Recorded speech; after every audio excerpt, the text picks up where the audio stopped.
Salut les graisseux. Alors on se retrouve avec l'avancée au niveau de la construction du Range Rover V8 BFT, tu vois. Voilà où on en est. Donc on va faire le tour vite fait. Je vais te mettre quelques petites captures qui ont eu lieu il y a déjà quelques semaines au sujet notamment de l'injection et du faisceau véhicule. Voilà où on en est aujourd'hui. Et puis dans ce petit épisode, on va faire le tour de tout ce qui a été rajouté depuis la dernière fois. Donc visuellement comme ça, on dirait qu'on n'a pas tellement avancé, mais en fait, il y a pas mal de choses qui se sont passées quand même. La chose la plus importante étant que ça y est, le véhicule démarre, ça tourne. Voilà, donc pour l'instant, il n'est pas encore mis en eau. Ça sera la prochaine étape, c'est ça que je suis en train de regarder. Mais avant ça, je voulais faire le point avec toi. Donc on va se retrouver, je te montre 2-3 petits démontages qui ont eu lieu, et puis on fait le tour après du véhicule. Je te montre les autres avancées, et je te parle notamment de tout ce qui est vraiment voilà, injection, périphérique, système d'alimentation, on va parler de faisceaux. Voilà, j'espère que ça va t'intéresser et que tu verras que le projet est toujours sur les rails. Hâte que ça soit terminé et d'aller l'essayer parce que apparemment le moteur a la santé. Bon, alors, on passe à la suite. Finalement, je me suis énervé là pendant 1 heure et j'ai sorti ça d'une épave que je vais te montrer là tout de suite derrière, que je viens de démonter, de désosser, parce que j'avais des problèmes de faisceau sur le faisceau du 86 que j'avais récupéré et j'ai plein de misère avec. Je sais pas comment que ça se fait. Il faudrait vraiment que je désosse tout et que je reprenne chaque fil et tout ça parce que j'ai des pertes de courant, enfin ça va pas du tout. Du coup, je vais faire un essai avec celui-ci. Pourquoi? Parce que il vient d'un modèle qui m'intéresse et qui est un petit peu différent du 86, parce que celui-ci il date de 87 et il vient voilà, du véhicule qui était là, qui est un 3.5 en modèle carbu, mais les tout premiers, avec les carbu SU, j'entends. Donc quand ils sont passés du Strongberg ou Solex vers le carbu SU. Attends, éviter de crever mes pneus. Du coup, j'ai pris ça, donc bonne boîte à fusibles, et ça va me permettre également d'avoir les bons raccords ici pour venir aussi me choper du positif pour alimenter au niveau de l'injection. Et puis ces faisceaux-là, je les connais vraiment très très bien parce que c'est celui que j'ai sur celui que j'utilise tous les jours, là, le blanc que tu as déjà vu dans les vidéos. Donc voilà, côté compartiment moteur, ça va bien se passer aussi parce que sur cette partie-ci, tu vois le raccord, en plus l'alternateur est monté du bon côté. Il est monté vraiment côté conducteur et tout ça, donc ça va à mon avis se mixer beaucoup mieux. Je vais faire un essai et ça me permettra de savoir d'où viennent mes problèmes avec le faisceau de l'autre côté. Donc tu vois, celui-ci était quand même bien attaqué. Tu vois dans quel état il est. Là, comme dit l'autre, ça croustille de belin là-dedans. Donc voilà. Ouais, donc là les planchers, les longerons, les machins, tout ça. Donc ça c'est en très très mauvais état. Mais bon, j'avais tout récupéré, donc tu vois, c'est un modèle de, à mon avis, soit fin 86 ou début 87, parce qu'on est encore avec un système de freinage comme celui-ci, avec ce Master Vac là, avant d'avoir le modèle un peu plus, enfin un peu moins gros et noir. Et enfin moi j'aime pas trop ce système là, mais on était déjà quand même équipé avec des carbu SU. Donc voilà, bon, moi j'ai bien récupéré et j'en ai profité pour mettre en vrac également au niveau de la carrosserie. Donc il y a des éléments qui à mon avis vont me servir, qui de toute façon sont choqués un peu à droite à gauche et tout. Et puis ils sont surtout bouffés au niveau supérieur, tu vois. Donc on va essayer de voir. Je vais tout passer au Karcher et puis à la fin je vais mixer, je vais regarder ce que je prends. Ce qui m'intéressait aussi surtout c'était le tablier, parce que finalement dans tout ce que j'avais récupéré il n'y en avait aucun qui était compatible. Celui-ci ça va aller. En plus il est il est pas terrible, donc il fera très bien le boulot. Et les deux portes, donc là j'ai la porte conducteur qui est bien choquée aussi, tu vois, si on regarde un petit peu comme ça. Donc tu vois, je vais la passer au Karcher et ça va ressortir. Voilà, elle est enfoncée à cet endroit là, elle est enfoncée ici. Et porte passager, ça doit pas être beaucoup mieux, un petit peu moins de coups, mais je pense que les deux là, ça va me permettre de gagner un petit peu de temps, un bon coup de ponçage, et puis on va pouvoir faire une présentation à blanc et puis attaquer un coup de peinture tout de suite derrière avec des éléments qui sont voilà, sur lesquels je vais pas avoir trop de boulot non plus et qui feront très bien l'affaire vu qu'ils sont pas en excellent état. Donc là je mets ça de côté, on va relaver, nettoyer tout ce faisceau là et je vais faire un essai. Je pense que, enfin j'espère que ça va aller mieux surtout. Bon alors, reprise des hostilités concernant le circuit d'alimentation. Pour faire fonctionner un petit peu tout ça, il a fallu que je fasse des choix et que j'aille regarder un petit peu tout ce que j'avais dans mon tas. Donc au départ, je t'avais parlé d'un réservoir qui normalement devait être plutôt en plastique PVC, parce que je vais rouler à l'éthanol, tout ça, donc c'est quand même beaucoup mieux d'en avoir un en plastique. Malheureusement, si je le fais, je vais avoir des problèmes au niveau compatibilité châssis et également au niveau compatibilité goulotte de remplissage avec les ailes, avec les diamètres et tout ça qui sont aussi différents, tout ça. Donc ça peut se faire, hein, y a pas de problème. Maintenant, le réservoir que moi j'avais récupéré en plastique, il est pas top, et j'ai eu l'occasion de récupérer celui-ci que je viens de décaper. Et l'énorme avantage sur celui-ci, tu vois, c'est que si tu regardes dedans, alors est-ce que tu vas le voir un petit peu, on va passer peut-être par ici. Voilà, il est vraiment nickel partout. Et pour fonctionner directement à l'éthanol et tout ça, normalement ça va fonctionner bien comme il faut, parce que je vais pas avoir ce système où ça va vraiment rincer toutes les saletés et tout ça quand on récupère des vieux réservoirs et qu'on passe à l'éthanol et tout ça, où ça te décolle vraiment toute la saleté, la rouille, la merde, et ça finit dans les filtres. Ici on a déjà un réservoir d'honneur, si tu veux, de base de départ qui va être bien. Donc je l'ai décapé. J'ai récupéré également la petite pompe immergée. On fera les premiers essais avec celle-ci, puis après on remodifiera. Il faut que je change le joint, tu vois. Et voilà, je vais lui mettre une bonne couche de protection, et puis on mettra un petit coup d'anti-gravillon et tout ça dessus.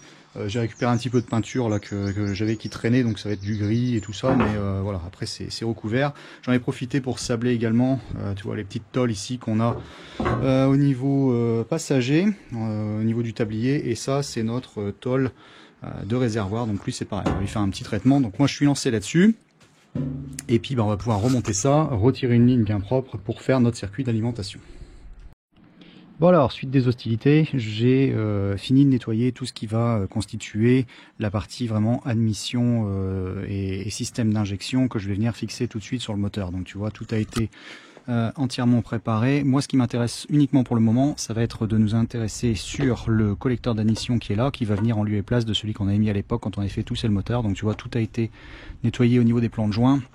Voilà, ici également, et là. Donc lui, je vais le prendre tout de suite, et on va remplacer on va mettre un joint en V neuf. On a ici les deux petits joints également qui viennent sur le bloc, et puis j'ai la totalité de ma visserie, voilà, qui a été préparée, nettoyée. On va faire ça avec serrage et avec clé dynamométrique. Ça va rester, ou alors je vais peut-être le mettre en place aussi. Enfin, je vais voir comment je vais me débrouiller. Et voilà, donc au niveau du plénum c'est pareil, c'est prêt également, il a été nettoyé également, tu vois, il est bien, voilà, il fera le boulot. Et puis on a ici nos injecteurs, donc eux je les ai pas encore passés en nettoyage ultrason, je vais le faire tout à l'heure. Voilà, et on pourra remettre en place au niveau de la rampe avec celle-ci. Donc on va déjà tenter un redémarrage avec ce système là, et on regardera ce qu'on arrive à exploiter, où est-ce qu'on en est. L'important pour le moment, c'est déjà de le remettre en route. Pour les modifications, tout ça, on verra par la suite. On va déjà le faire tourner avec son système d'origine. Et pour le système éthanol et tout ça, on verra par la suite. Alors, on va regarder un petit peu au niveau des périphériques, parce que tu vois, depuis la dernière fois, ce qui s'est passé, c'est qu'on a quand même relié les roues. Hein. Donc là, voilà, on est fonctionnel au niveau de la colonne de direction. Donc je pense qu'on avait vu ensemble ici le travail qui avait été fait, notamment au niveau des croisillons, tout ça, pour avoir la commande qui soit la plus efficace possible, qu'elle travaille bien dans l'axe, qu'on n'ait pas de problème de blocage à ce niveau-là, parce que je te rappelle qu'on fonctionne avec un petit body lift ici de 4 cm, qui fait que on change quand même les angles de fonctionnement, sachant que notre colonne de direction, elle reste fixée à la caisse, et qu'on doit aller se raccorder au boîtier de direction qui est là, hein, qui lui a été révisé, tout ça. Donc moi je me suis refait un boîtier tranquillement que j'ai remis en place ici, et lui il est fixé donc sur le châssis. Donc au niveau des angles de travail, je t'invite à aller voir les épisodes précédents pour regarder un petit peu comment j'ai fait tout ça. Et qu'est-ce qu'on a eu d'autre de fait? Donc j'ai monté tout ce qui est pompe de direction assistée, ça c'est en place, et j'ai plus qu'à aller raccorder ici en dessous une bonne durite souple pour aller reprendre quelque part ici. On va mettre le réservoir de liquide pour la pompe de direction assistée. Donc voilà, je cherchais mon tuyau, il est là. Donc tu vois, Là pour l'instant j'ai bouché simplement ici, donc il faut que je vienne encore raccorder ici. Après tout le reste est déjà en fonction. Donc ça a été fait. Et pour terminer au niveau du système de direction, donc tu vois on a notre biellette pendante ici et j'ai monté l'amortisseur frontal comme un système de Defender. Donc là tu peux retourner voir au moment où j'ai travaillé sur le châssis, où j'ai fait justement cette patte là, voilà, ici en frontal, c'est parce que sur les ranges c'est pas monté de cette façon là. Sur les ranges classiques, on a normalement l'amortisseur de direction qui est monté à l'arrière au niveau de la barre de renvoi, je vais te montrer après. Et donc moi j'ai mis un système ici avec une barre de Defender et après on va avoir un ski alu qui protège correctement pour éviter d'endommager cette barre d'ailleurs que je vais peut-être rechanger si j'en trouve une renforcée. Voilà, on a mis en place les petites rotules graissables qui vont bien, voilà, et j'ai monté également, bon provisoirement, tu vois c'est pas encore serré tout à fait, ici ma barre Panhard qui est réglable, voilà, parce que comme j'ai une Rhéos, voilà, il faut que je puisse la régler, avoir la bonne distance pour aligner mon pont avant, mon pont arrière également. Donc ça c'est en place ici avec un système de, là je suis en bac polyuréthane pour celui-ci et j'ai remis une coquille de pont ici en frontal pour bien protéger cette partie là des ponts de l'an d'ancienne génération là comme ça qui sont fragiles ici au niveau de l'épaisseur de la tôle. Donc une fois qu'on a monté ça, il n'y a plus de problème du tout, donc ça c'est fait. De ce côté là c'est bon, et puis je vais te montrer également au niveau de la barre de renvoi. Voilà, donc là moi j'ai mis une barre de façon provisoire pour le moment aussi, mais d'origine tu vois, tu vas avoir ton amortisseur de direction qui est situé à cet endroit là. Donc là il faut que je me retrouve une barre de Defender que je mettrai en lieu et place. Voilà, pour l'instant c'était juste histoire de pouvoir ici le bouger dans la cour correctement. Donc ça c'est fait. Voilà, donc au niveau des périphériques ici, au niveau freinage, j'ai mis en place le Master Vac, tu vois, ça y est, c'est raccordé. J'ai plus qu'à mettre en place mon mètre-cylindre et puis après je vais faire la totalité de mes durites qui vont redescendre et puis je vais passer en durite aviation ici pour l'avant, pour alimenter au niveau de mes étriers qui sont pas encore faits non plus. Et là, j'ai mon émetteur d'embrayage, donc j'en ai mis un neuf qui traînait et j'ai travaillé également sur la conduite. Bon là, tu le verras pas trop pour bien respecter au niveau de la tension. Voilà, le montage est là. Et je suis resté bien souple ici, toujours pareil, en raison du body lift. Voilà, donc tout est là en place. J'ai plus qu'à purger pour avoir mon embrayage qui est fonctionnel, mais bon, pour l'instant, vu que les transmissions sont pas raccordées, ça sert pas à grand chose. Mais voilà, au moins, voilà, le pédalier, tout est là. Et on a notre pédale d'accélérateur, donc pédale de frein également. Pédale d'accélérateur, le câble, on a tout passé ici, en système d'injection, voilà. Et j'ai travaillé également sur voilà, toute la commande, tout le plénum a été fait, j'ai tout révisé bien, tout comme il faut, tout graissé, pour que ça ne, qu'il n'y ait pas de point dur, que ça coulisse bien comme il faut. Donc voilà, ça c'est bon, c'est fait également. Alors, avant de parler du faisceau vraiment de gestion au niveau du moteur et puis du faisceau électrique de la voiture, je vais te parler surtout ici au niveau des masses, au niveau des avancées, parce que ça c'est un problème qu'on a quand même de façon très récurrente sur les Landes, ancienne génération comme ça, qui vont avoir une conception avec un châssis, pont rigide et une caisse qui est posée dessus, parce qu'en réalité, ce qu'il faut bien veiller à faire, c'est avoir des masses qui soient bonnes tout partout, parce que tu peux avoir des masses qui vont être bonnes à partir de ta batterie jusqu'à ton châssis, mais pas jusqu'au moteur, ou alors du moteur jusqu'à la caisse, mais pas jusqu'au châssis. Donc il faut bien regarder et s'assurer que tu vas avoir des bonnes masses vraiment tout partout, parce que tu peux te retrouver encore une fois sur les Landes d'ancienne génération, donc du DEF, du Disco 1, Disco 2 également un petit peu, du range classique surtout, avec des problèmes où tu as voilà, des problèmes électriques au niveau de tes commandes de périphériques, ou alors des fonctionnements moteurs qui vont pas être bons, ou alors le moteur qui a des mauvaises masses, tu vas avoir des démarreurs qui cliquettent, ce genre de trucs, ou des défauts au niveau de l'injection aussi.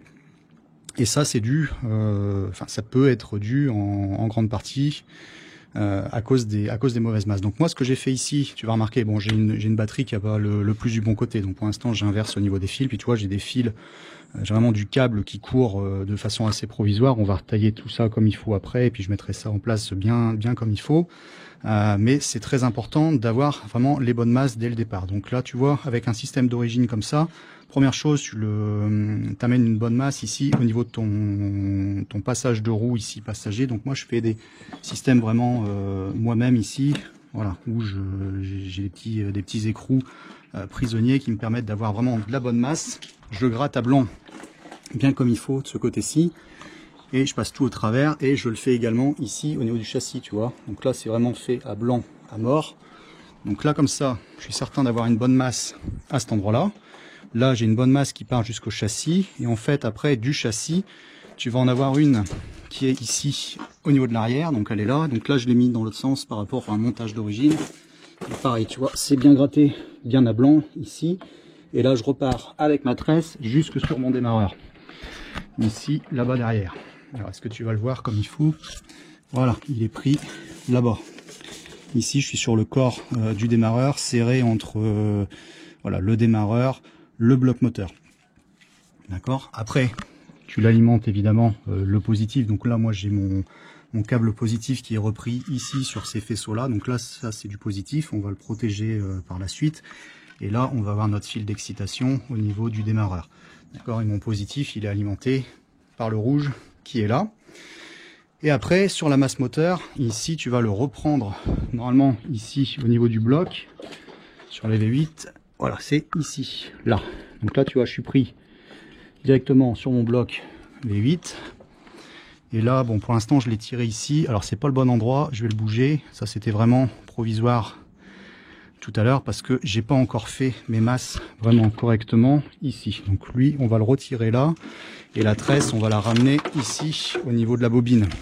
Donc là, tu vois, j'ai une bobine d'injection pour un montage en 35 DLM8, celui-ci, avec le petit amplificateur qui est situé ici sur le corps de l'allumeur. Voilà, et je repars comme ça, donc bobine exprès pour ce montage là, et moi je vais gratter ici bien à blanc là-dedans. On va amener notre tresse à cet endroit là et on va monter tout comme ça. Donc pour l'instant je l'ai pas fait parce que tu vois il y a la disposition qu'il va falloir que je réfléchisse vraiment bien, parce que j'ai encore toutes les pattes ici pour monter mon cornet ici de filtre à air suivant comment je vais fonctionner. Donc c'est pour ça que j'ai pas encore mis non plus tout le système au niveau de mon réservoir de liquide de direction assistée. Donc à cet endroit là il faut encore que je travaille un petit peu avant de percer ou de faire mes masses, tout ça. Mais voilà, donc là tu vas avoir vraiment de la bonne masse à ce niveau là. Et après ça va être important de bien les rajouter également. Voilà, ici au niveau du faisceau, là c'est important de l'avoir ici directement à cet endroit là, et après tu vas le retrouver quelquefois à des intervalles assez réguliers dans le faisceau. Tu vas toujours avoir des petites masses qui se baladent. On va aller voir un peu de l'autre côté. Voilà, ici, alors ici t'en as pas vraiment, on va aller dedans. Voilà, tac tac tac. Et là par exemple ici, voilà, là tu as une masse, donc pour l'instant tu vois j'ai tiré avec un fil volant. Et donc elle, on va devoir la refixer ici quelque part au niveau de la caisse. Et c'est pour ça que tu peux avoir quelquefois des gros problèmes de gestion des périphériques électriques, parce que bah, tu vas avoir des fuites de courant. Ou alors tu vas te retrouver par exemple sur tout l'arrière où tu as quelque chose qui fonctionne pas au niveau électricité, puis à l'avant ça fonctionne, donc tu vas mettre les essuie-glaces, puis finalement tu vas avoir autre chose qui va se déclencher. Parce que le courant, bah, c'est comme la flotte, c'est des énergies qui sont fainéantes et qui prennent le chemin le plus court. Donc typiquement, voilà ce qu'il faut faire. Et je t'en parle parce que, par exemple, petite anecdote, moi ça m'est déjà arrivé sur le mien, qui était en modèle carbu, d'avoir uniquement mon câble ici, qui faisait masse. Donc c'est-à-dire que je faisais la masse avec mon moteur, par l'intermédiaire de mon câble d'accélérateur qui lui était relié à la masse au niveau du pédalier. Et c'est comme ça que j'arrivais à sectionner, parce que tu fragilisais au niveau de ton câble ici sur les brins, ça chauffait et ça finissait par péter. Donc quelquefois les mecs se disaient mais pourquoi je pète tout le temps au niveau des câbles d'accélérateur? Ben, c'est simplement parce que c'est l'endroit par lequel ta masse passe, parce que ton moteur il n'arrive pas à s'alimenter au niveau de la masse d'une bonne façon. Donc quand c'est comme ça, tu tires des fils volants ou alors tu retires des masses supplémentaires. En grattant bien un blanc comme j'ai fait. Donc batterie, caisse, batterie, châssis, châssis, caisse et moteur, châssis. Et également tu peux aussi t'en tirer entre moteur et caisse, hein, ça voilà, donc tu peux en mettre un petit peu tout partout. N'hésite pas même à en rajouter si tu vois des endroits où tu peux le faire, c'est toujours bon. Donc voilà, fin de l'aparté sur la gestion des masses, mais c'était l'occasion de vous en parler. Moi ici normalement tout a été fait correctement. Alors on va te parler un petit peu aussi, c'est au niveau des échappements. Donc tu reconnais les 2x4 en 1 ici que j'ai monté. Donc pour l'instant ils sont pas serrés correctement avec les joints, tu vois, mais ça descend. Et on a pour l'instant de la sortie libre à cet endroit-là et à cet endroit-là de l'autre côté. Donc là, je vais me commander des manchons pour me faire mes raccords. Et après, voilà, on va venir faire notre Y bien comme il faut. Donc à partir de là, je vais être en inox. Moi, j'aime pas trop avoir du collecteur inox en compartiment moteur pour deux raisons. Si tu les laisses apparents, hein, j'entends. Donc c'est que l'inox ça chauffe énormément, donc ça va avoir tendance à cuire énormément tout ce qui va traîner ici autour. Tu peux avoir aussi des départs d'incendie, ce genre de truc, parce qu'en plus tu vois, tu as les conduites de carburant qui sont juste ici, donc normalement elles sont réisolées, mais moi j'ai envie de repasser avec un système, là c'est vraiment provisoire pour moi également. J'ai envie de remodifier tout ça, passer avec un système plus sérieux que ça, parce que j'aime pas avoir ça à côté de l'échappement. Donc comme je te disais, tout ce qui va être inox, effectivement, ça a une bonne durée de vie par rapport ici à de la ferraille, mais donc c'est très chaud et puis c'est extrêmement bruyant. Ça te fait un barouf d'enfer. Déjà là, tu vois, avec la ligne que je vais avoir, je te garantis que voilà, la ligne que je vais faire, bon, qui va être maison à partir de là. Elle va déjà tourner, ça va être déjà super onctueux, c'est super. Enfin franchement, voilà, si tu suis un petit peu les vidéos, tu sais que au niveau sonorité sur ne serait-ce que l'Orange V8 que j'ai au quotidien, la sonorité elle est top. On arrive à avoir quelque chose de très très bon. Bon, je fonctionne pas tout à fait avec les mêmes collecteurs sur le mien, mais je t'en parlerai peut-être un jour. Mais donc voilà, je suis resté avec du collecteur comme ça en ferraille. En inox, éventuellement, ce que tu peux faire, c'est avoir quand même des bandes pour retenir vraiment au niveau de la chaleur, pour les isoler comme il faut. C'est un peu ce qui se fait également dans le monde du hot rod ou alors pour les motos. Donc avec un petit bandage ici, ça peut être bien. Moi, par contre, si tu veux, pour aller dans la terre, ça va pas être terrible parce que quand je vais avoir de la flotte qui va aller se mettre dedans, voilà, autant fonctionner avec un système comme ça qui va être en acier, ça sera très bien. Et après, voilà, là j'ai récupéré mon Y. Que j'avais un coup sur un de mes véhicules. Bon, par contre, tu vois, il est en très très mauvais état. Par contre, je vais m'en inspirer parce qu'au niveau du dessin, il est très bon. Donc, je vais refaire à peu près la même chose en inox. Donc, j'ai plus qu'à commander mes manchons qui sont là. Voilà. Et puis mon Y qui est ici. On va faire la pâte. Et après ici, bon, ça c'est maison. À mon avis, je te montrerai pas comment je fais, mais on va travailler avec du tube. Directement comme ici, voilà, je dois aller en récupérer, tube inox comme ça, et puis voilà, donc on va faire tour sur mesure. C'est pour ça que j'ai tout laissé ouvert pour le moment, parce que il va falloir pointer, donc c'est plus facile de travailler autour comme ça, tant que t'as pas ton plancher qui est en place. Donc voilà, ça c'est la prochaine étape au niveau de l'échappement, et après, voilà, à partir de là, ça sera maison également. Enfin, en fait, c'est maison à partir d'ici déjà, mais ça contribue à avoir un rendement moteur qui va être bon par rapport à ce que j'ai fait sur ce moteur là, et puis la sonorité, bon, c'est jouissif. Bon, je te reparle du faisceau. Donc tu te souviens de mon ancien faisceau, celui que j'avais monté au début, qui n'a pas été, donc au début de la vidéo je t'ai montré celui qu'on a décidé de mettre en place, qui provient d'un modèle de 87. Donc voilà, j'ai tout repassé, tac tac tac, tout est là, ici. Voilà, donc là j'ai tous mes relais, mes commandes, et puis on va fonctionner avec les Komodo à partir de 87, c'est pas plus mal, on en trouve facilement, j'en ai plein, c'est tout aussi bien. Voilà, donc mon commande au niveau ici du Nieman, elle est ici. Là j'ai mon positif qui arrive là, et à partir du moment où tu es en positif, tu vois, c'est du marron sur celui-ci, donc majoritairement tu vas trouver du marron, ou alors après du positif comme celui-ci. Ça c'est du positif aussi, ça, du violet et blanc. Voilà, d'accord. Donc on a fait ça, j'ai tout repassé, je l'ai repassé également au niveau de l'arrière pour aller commander comme il faut au niveau de ma pompe immergée. Et puis j'ai repassé la totalité de mon système d'alimentation que j'ai pris sur un autre. Donc là tu vois, bon, on ira voir un petit peu après au niveau du réservoir ce que j'ai fait. Tout ça, ça court ici et ça arrive jusque là. Voilà, pour alimenter là, on a notre régulateur. Donc j'ai travaillé sur tout ça également au niveau de l'injection. Là, tout est passé, d'accord. Donc, il faut bien distinguer sur ces montages-là, sachant que moi, ça, c'est au départ un faisceau de carbu, d'accord, modèle à carbu, mais l'avantage étant sur ceux-là qu'ils sont, si tu veux, pré-montés pour accueillir le faisceau des injections qui est là. Voilà, donc si tu veux, un carbu, il va arriver comme ça, la broche elle va rester vide, et toi tu peux venir te rebrancher avec le système ici, injection, voilà, et c'est quelque chose que tu viens vraiment rajouter pour passer finalement de l'un à l'autre. Nous ici, bon, parce qu'on va fonctionner avec de l'injection, éthanol, tout ça, enfin une petite prépa aussi que je vais faire un peu par la suite, j'ai décidé de débuter avec ça. Donc voilà, tu alimentes tout. Ici, on a notre écu pour la gestion moteur. Donc c'est du 14 CUX ici. Tu vas avoir les relais qui nous intéressent. Ce que je ferai, je vous ferai une vidéo complète sur les branchements, c'est-à-dire comment venir brancher une injection sur ce type de faisceau. Voilà, je ferai vraiment une vidéo à part, un truc technique. Où je vous expliquerai vraiment pas à pas avec le montage et tout ça. Je pense que ça va vous intéresser, et on fera une deuxième vidéo aussi complète sur la distinction entre les injections qui sont comme ça de type 3.9, 4 litres 2, donc les 14 CUX avec ici le débitmètre à fil chaud, contre les injections des premiers 3.5 avec injection flapper. Donc voilà, je vous poserai les deux côte à côte, on fera les différences, comment les identifier, comment vérifier leur fonctionnement, les différences entre les deux. Donc nous on est sur les modèles des injections 3, ça c'est une injection de 3.9 hein, au départ, celle-ci. Donc une 14 CUX, c'est la même que tu vas retrouver sur les 4 litres 2 également.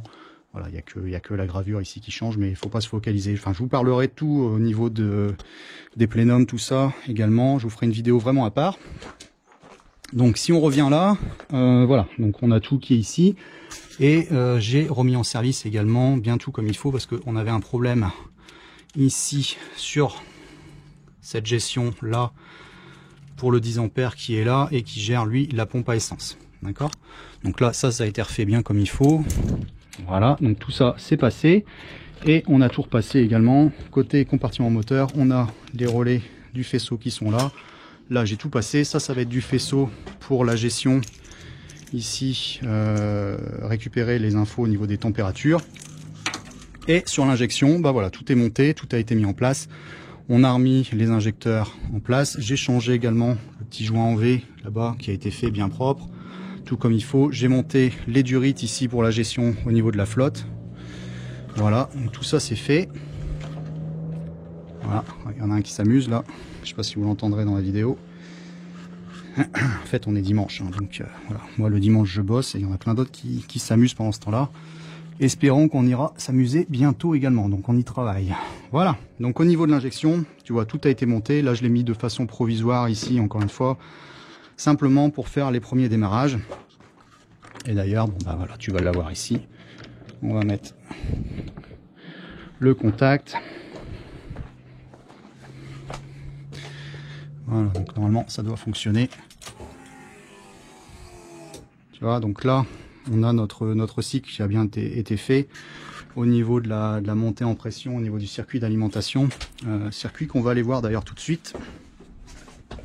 Voilà, si je passe là, pratique hein. Donc on a notre restant de faisceau qui descend là. Il faudra que je l'inspecte complètement, parce que j'ai vu qu'il y avait un endroit ici, tu vois. Là, il y a une soudure à refaire, il y a eu un contact rapide qui a été fait là-dessus, donc on va recommencer. Là, on est pour la jauge. Tu vois, là, j'ai une fuite d'ailleurs, il va falloir que je le resserre avant de démarrer. Voilà, et donc là, j'ai monté en place notre système de réservoir. On va avoir notre goulotte qui va arriver là. Filtre des modèles à injection, départ, retour. Mais ça c'est pareil, on va améliorer, parce que là les durites c'est pareil. J'ai pris ce que j'avais qui traînait, c'est pas terrible, et j'ai encore un joint qui est à changer ici, mais ça n'empêche pas pour l'instant de fonctionner, tu vois, c'est pas des mécaniques qui sont trop exigeantes. À partir du moment où tu as de la pression et puis de l'allumage, bon, l'essence et puis essence et allumage, ça part. Voilà, donc là on a fait à peu près le tour. Ça on s'en fout, c'est tout ce qui va être gestion au niveau des de périphériques électriques comme les anti-brouillards, tout ça.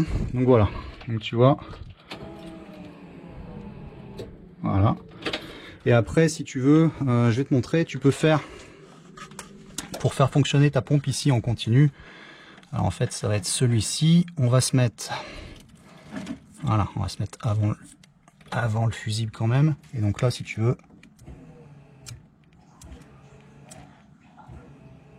voilà, tu vois, Donc ça c'est pas mal plutôt que de mettre le contact sans arrêt. Quand tu veux vraiment réamorcer ton circuit une première fois, pour dire de bien faire tout circuler, tu débranches ici à l'arrière et tu vérifies que tu as un bon retour avec un bon flux. Bon là il faut vraiment que je resserre ce truc là parce que ça fuyote à mort.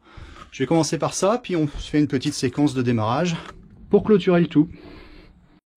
Bon voilà, donc ça y est, ça c'est fait. On remet le contact et tu vois ici au niveau de la durite d'essence, j'ai bien fait de regarder parce que elle était mal en point, donc tu m'enlèveras pas de l'idée que voilà, il faut que tout ça, ça reste bien provisoire et fonctionner plutôt après avec de la durite aviation, parce que voilà, avec les pressions qu'on va utiliser et la façon dont on va utiliser surtout le véhicule, il vaut mieux que ça soit bien renforcé, pas commencer à avoir des problèmes à ce niveau-là.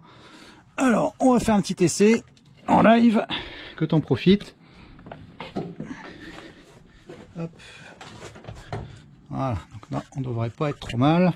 On va regarder si ça fonctionne. C'est bon.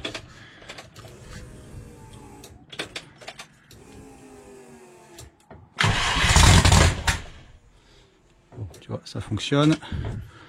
Alors, on va regarder.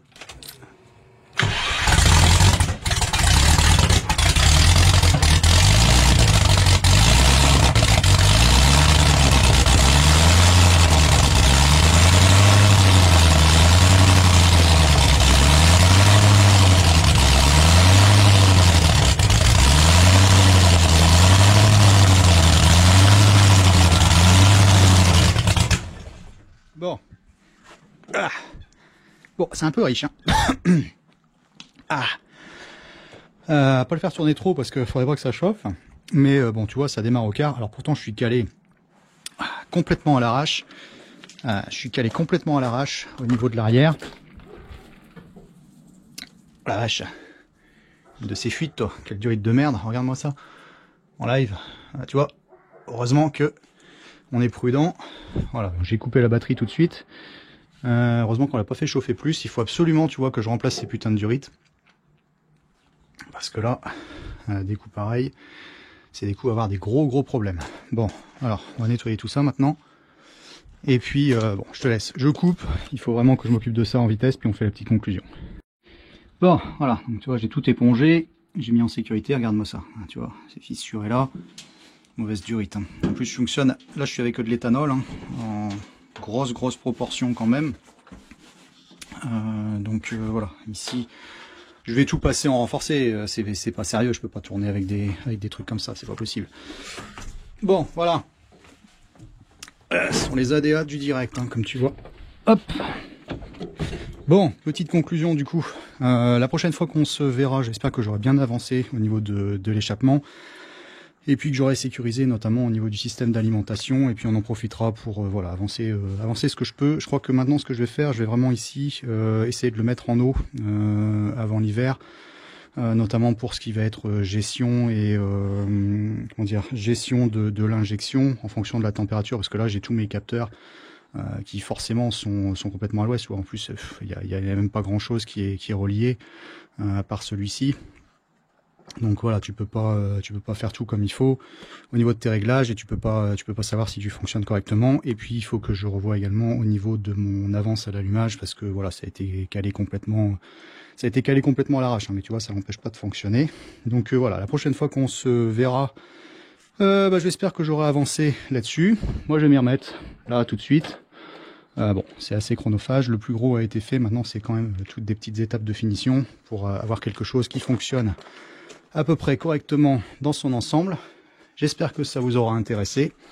À plus les graisseux, souhaitez-moi bonne chance et ouais, envoyez-moi des durites renforcées. Non, je vais trouver, je vais chercher. On va faire quelque chose de sérieux. Moi, dès le début, de toute façon, quand j'ai vu ces trucs-là, j'avais vraiment pas envie de laisser ça, quoi. Vraiment pas. Donc, je vais regarder comment on va faire. Le seul truc emmerdant étant ici, là, tu vois, au niveau du sortir du régulateur. Je vais voir. La nuit porte conseil, on va y réfléchir. Parce que fonctionner avec de la durite renforcée, serré par des colliers, avec les pressions qu'on utilise, moi je préfère quand même avoir des raccords de type beacon ou ce genre de truc. Là, tu vois, ici, au niveau de l'alimentation, le départ, c'est quand même bien. Là, c'est quand même plus sérieux ça. Donc il faudrait que je fasse des choses comme ça, bien hermétiques, bien sécurisées à chaque fois qu'on a un raccord, quoi, parce que des colliers, quand tu vas monter à plus de 2 bars de pression, bon bah voilà, la pression que tu as dans tes tuyaux, le moindre petit brouillard sur un moteur bien chaud, bon, je te laisse imaginer les conséquences. Allez, à plus, ciao.